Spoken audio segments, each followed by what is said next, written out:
Ladies and gentlemen, welcome back, Ralph's Automotive. This is basically a continuation of the 2010 Chevrolet Impala. I did the code scan for us. Let me see if I can zoom into that. I don't know if the camera will pick it up or not, but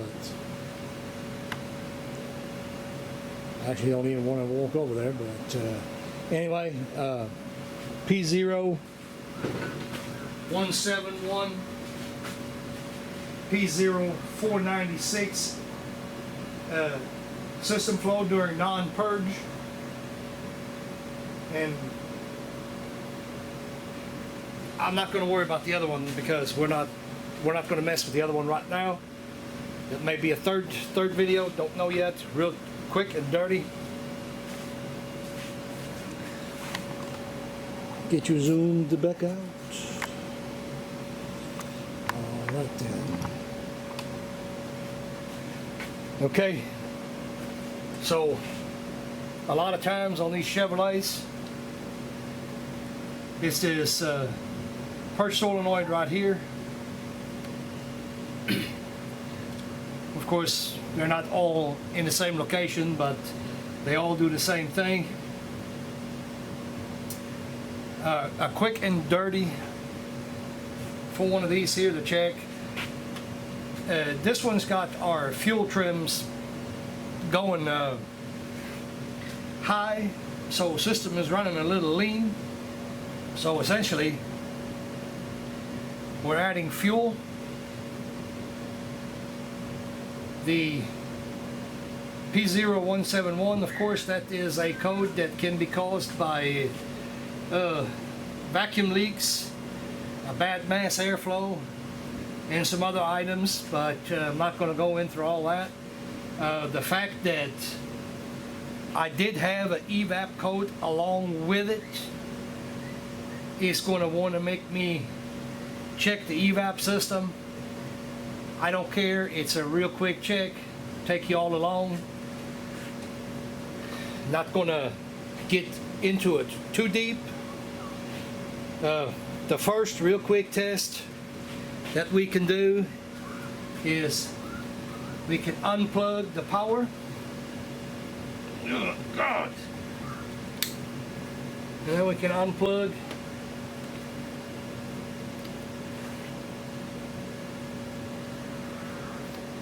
our hose.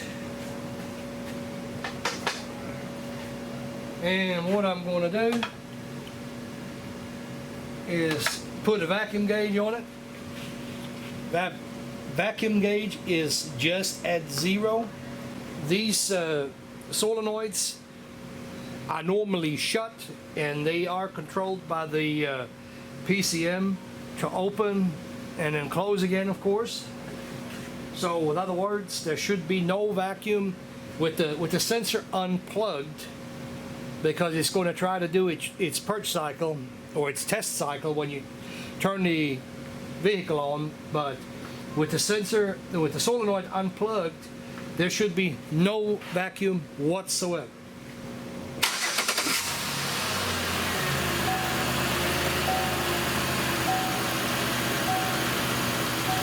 It's going to be real quick, guys.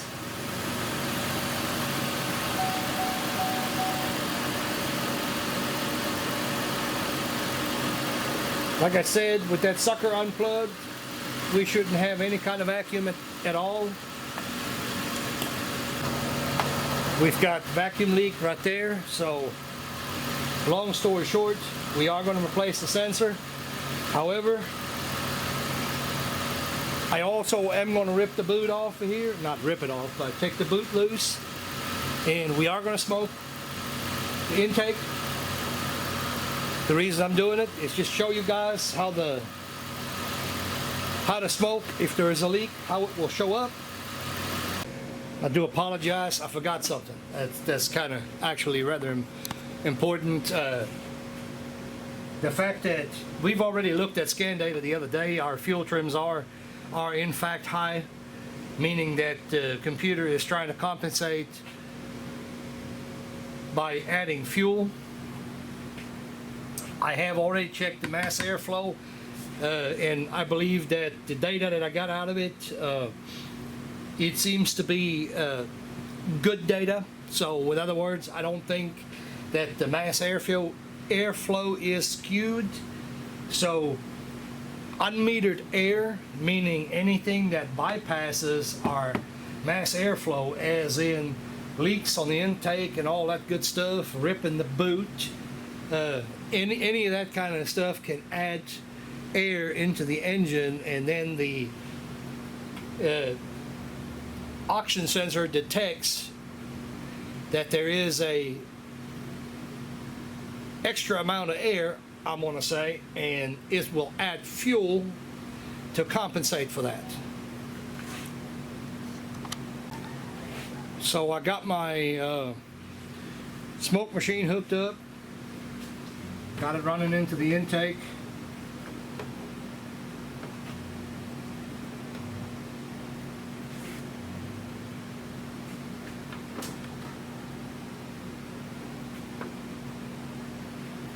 Obviously, first thing we can see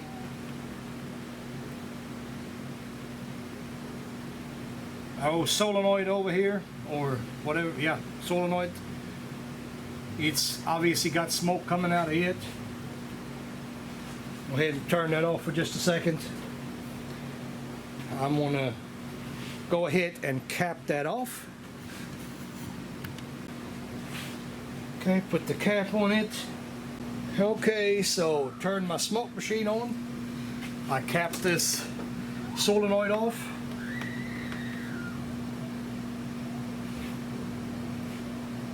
Got a leak over here in the boot. Turn my solenoid, solenoid. Turn my machine off again.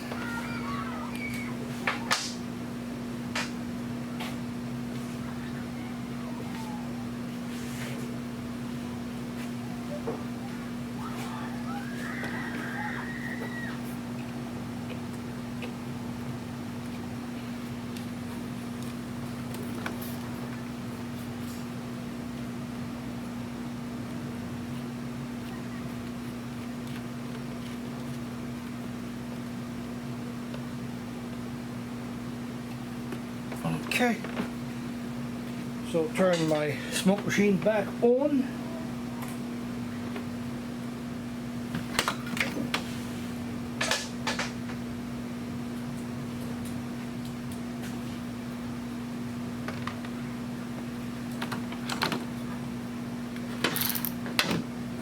Didn't have the boot all the way on it, apparently.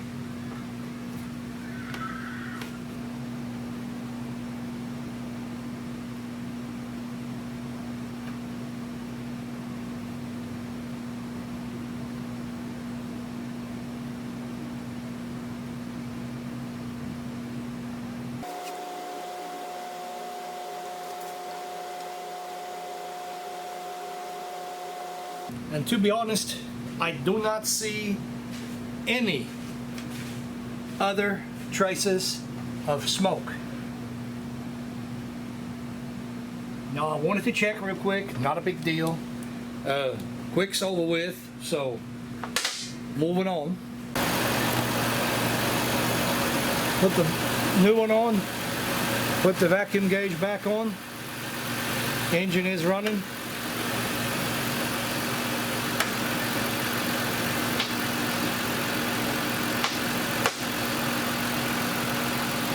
No leaks, no vacuum. Engine is running pretty smooth. I'll get you guys over here on the screen.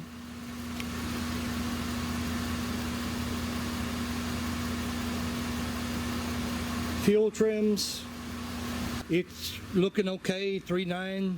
It's a 3.5 liter engine, so that don't look that bad. The fuel trims, like I said, right now they're learning a little bit as well. So we're hovering right around 0. If it was 10, I wouldn't have no problem with it. The other day it was like around 30 or 40 when we first checked it. So that part is a fix.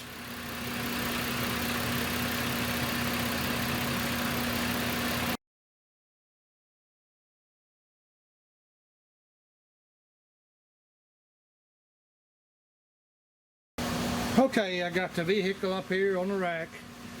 Got the engine idling. Of course, we got the hose on it, but we pulled out the data parameters. The other one, wow, I do apologize. I don't know how I just did that, but that completely just slipped my mind.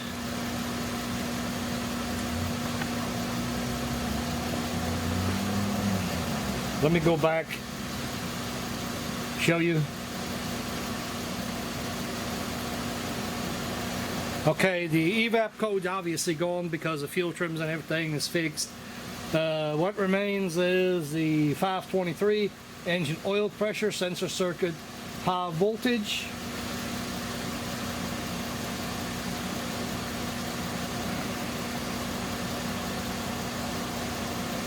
I will add those 2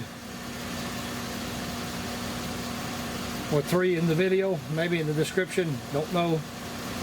Oops, I didn't mean that.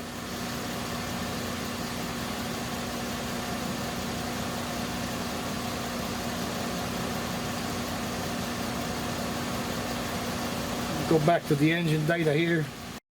So I'm going to go ahead and butt in here because what I said wasn't really the right thing.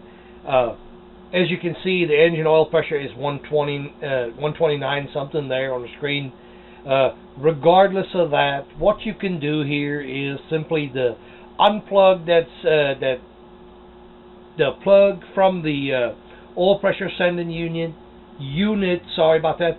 And if the oil pressure on the scan tool goes down to like a small number, like 1 point something, you know the circuit is not being bled by another 5 volts or something. So that's what I should have said. I did not. I apologize, guys. I'm not always real good at explaining, but anyway, there you have it.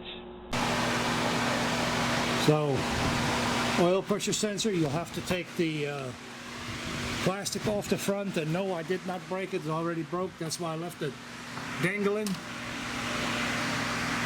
Right there is your oil pressure sender.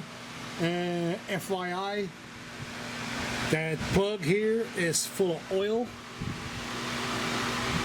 So, for one, it is leaking.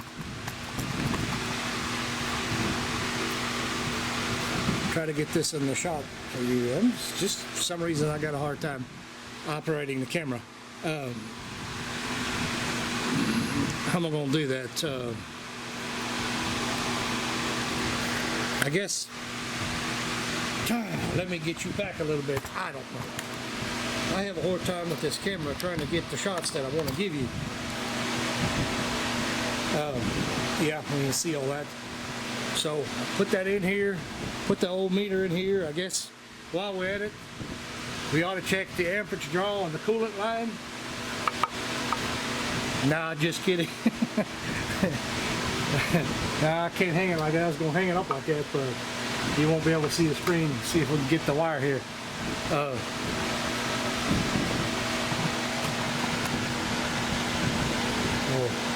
Get that. Yeah, get you like that. So I want to see if I can do that. I have to do something else here. So we got black, white, and a gray, black and or tan wire. Black, gray, and tan maybe. I don't know. Who knows? Anyway, it's the 2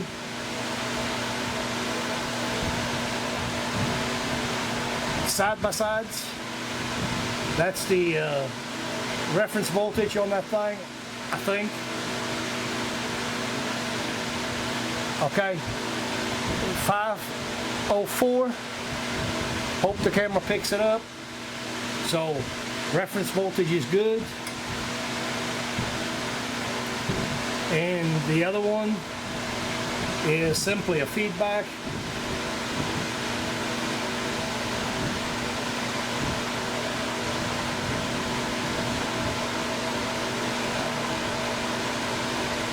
So,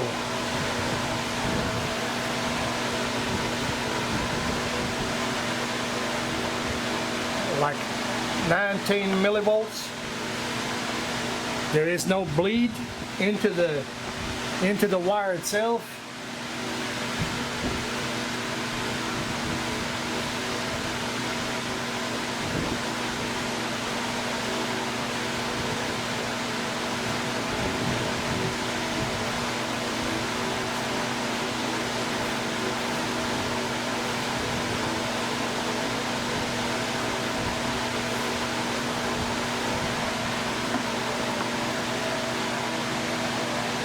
See if I can back probe that.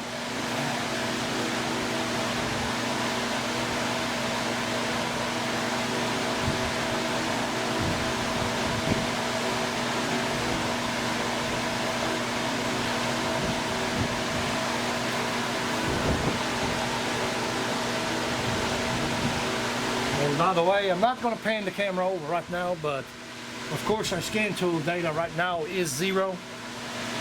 As far as the oil pressure is concerned.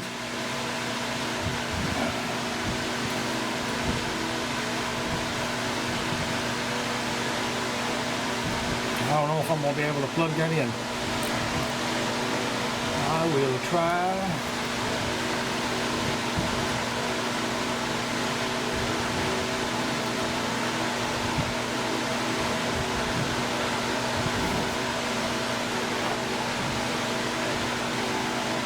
Camera is going to be right in the way, of course. It always is. Oh, man.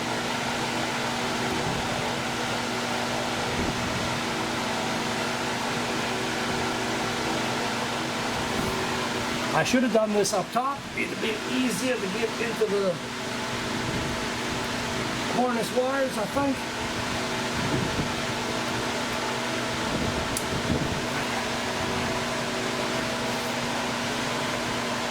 Circuit is now plugged in, and I think we can take a ground off the frame. I'm positive we can.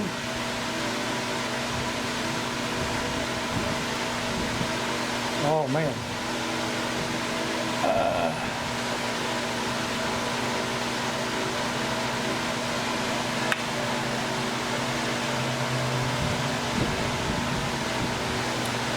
So our feedback signal right now is at 4.597, which is like flat maxed out, you know, on that circuit. And plugged in, by the way, we are right back to the 129 something PSI. As you can see, I hope you can see, it puts just about full voltage on that back into the engine computer. Man, can't talk. But that's obviously broke, needs to be fixed. So there you go. You have your proof. Turn the old meter off. Get this thing unplugged once again, and we'll plug her back in. See what we're going to have when we plug it in with a new sensor.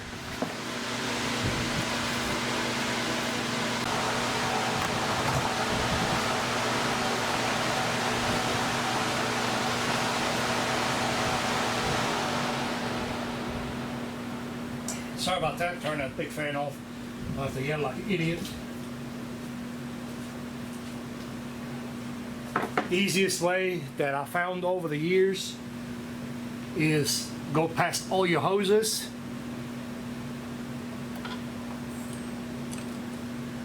Come in here,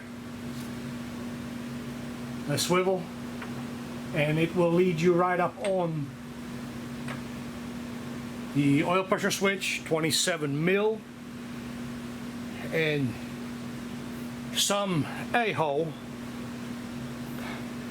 has, I seen the boot up there, you know, I didn't think anything of it.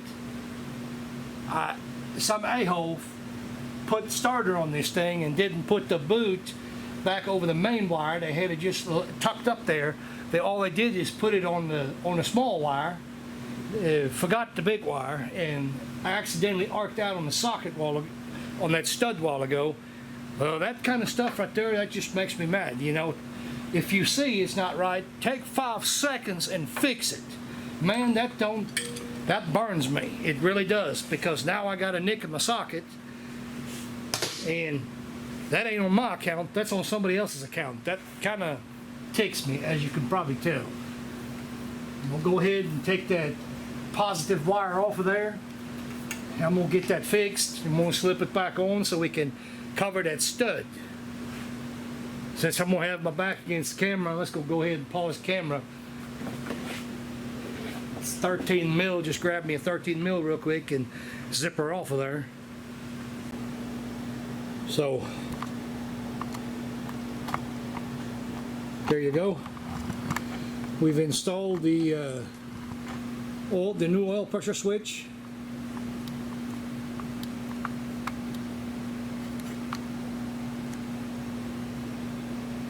That's about a half a volt.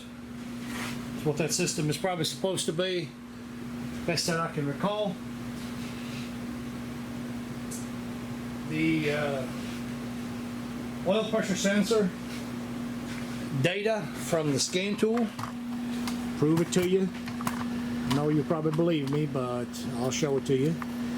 No biggin. 1.7 psi, not 129. So I'm gonna end this video. We've done quite a bit of fixing on here. I'm gonna get this unhooked and get it buttoned up. But anyway, guys, end the video right here, and maybe add in there, you know, sometimes I'm gonna add something. Sometimes,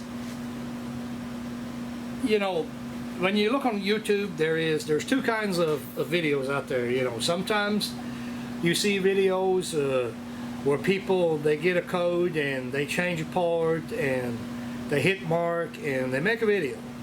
You know, and then other times you see people, they get code, they check something. You know, they actually physically check to see what is wrong with it.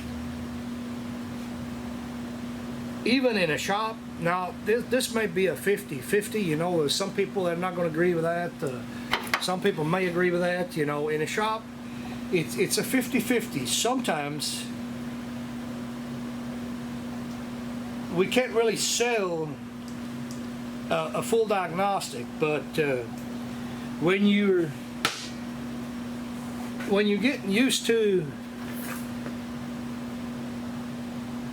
how should I say that? I used to be on the other side, you know, back in the day when I worked in shops, you know, I worked in shops that didn't do a lot of diagnostic testing, you know. They relied heavily on experience, changing parts by experience, you know. I'm going to leave it at that. I'm not going to get into that, but, you know, over the years, lots and lots and lots and lots of classes, training, you know, understanding voltage and all that good stuff. Helped quite a bit. I'm not good at it by any means. At least I don't think so. You know, at least I know what I'm looking for. And, you know, don't generally dislike a video only because stuff has not been proven out. I guess, you know, it goes both ways. Is this a lot of extra work? Yes and no. A lot of times, you know, stuff like this here is not really a lot of extra work. So once you get used to this, it's really not that big of a deal. A lot of times it isn't. You know, there's more ways than one to check. You know, you can, if the wires are good, you know, you can go to the computer, you know, but then there's times when there's a problem in the wire, then you can't go to the computer. You can't assume that one spot's better than the next, or equal to the next. Not better. I said that wrong already. But you know, you might not be able to assume that one spot is equal to the next. So sometimes, you know, you're gonna have to think about this, and as you progress learning this kind of stuff, it gets easier. I mean, it really does. And proving something out is sometimes not that big of a deal. You know, I'm sure that there's times that I go about it the wrong way, you know, or the wrong way around, but it is what it is. There's nobody perfect. So I just wanted to add that in there. Thanks for watching. like, subscribe, comment, the usual. Till next time.